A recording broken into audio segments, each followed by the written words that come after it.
সপ্তাহে দুদিন রেশন দেওয়া বাধ্যতামূলক। খাদ্য দপ্তরে আধিকারিকদের তরফে রেশন দোকান অভিযান।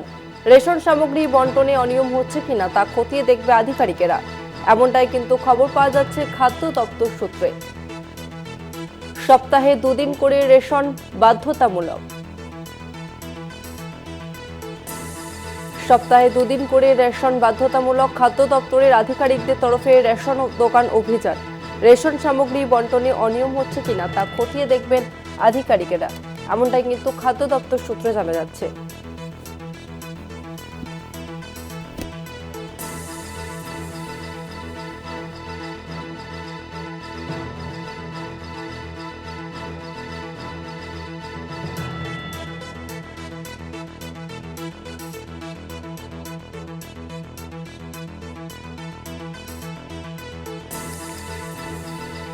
এই মুহূর্তে আমাদের সঙ্গে ফোন লাইনে রয়েছে প্রতিনিধি দেবাশিস সেনগুপ্ত।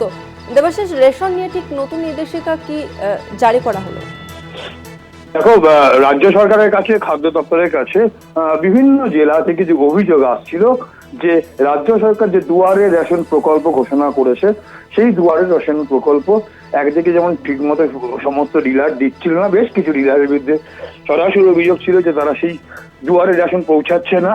এবং তাছাড়াও বিভিন্ন ক্ষেত্রে দেখা গেছে যে যে মাল দেওয়া হচ্ছে সেই মালের গুণগত মান, এছাড়াও দেখা গিয়েছে যে পাল্লা বা তাদের যে পদ্ধতি অনুযায়ী যে পজ মেশিন দেওয়া হয় ওজন করার জন্য, সেই মেশিন ব্যবহার না করে বিভিন্ন ক্ষেত্রে পাথর দিয়ে বা বিভিন্ন কিছু পরিমাপ দেখিয়ে কিন্তু সেখানে মাল দেওয়া হচ্ছিল। এই ধরনের বহু অভিযোগ আসার ফলে এখন থেকে সরকার যেটা সিদ্ধান্ত নিয়েছে, প্রত্যেকটি ডিলারকে সপ্তাহে কমসে কম দুদিন দুয়ারে রেশন প্রকল্প চালাতে হবে, দিতে হবে। এছাড়াও মাঝে মাঝেই কিন্তু অতর্কিত সেখানে কিন্তু পরিদর্শনে যাবে খাদ্য দপ্তরের আধিকারিকরা, এমনটাই সিদ্ধান্ত নেওয়া হয়েছে। অর্থাৎ খাদ্য দপ্তরের বেশ কিছু কাজকর্ম নিয়ে, সেক্ষেত্রে ডিলারদের বেশ কিছু কাজকর্ম নিয়ে কিন্তু অভিযোগ আসার ফলেই কিন্তু এই ধরনের সিদ্ধান্ত, এমনটাই মনে করছে ওয়াকিবহাল মহল। ধন্যবাদ তোমাকে দেবাশিস।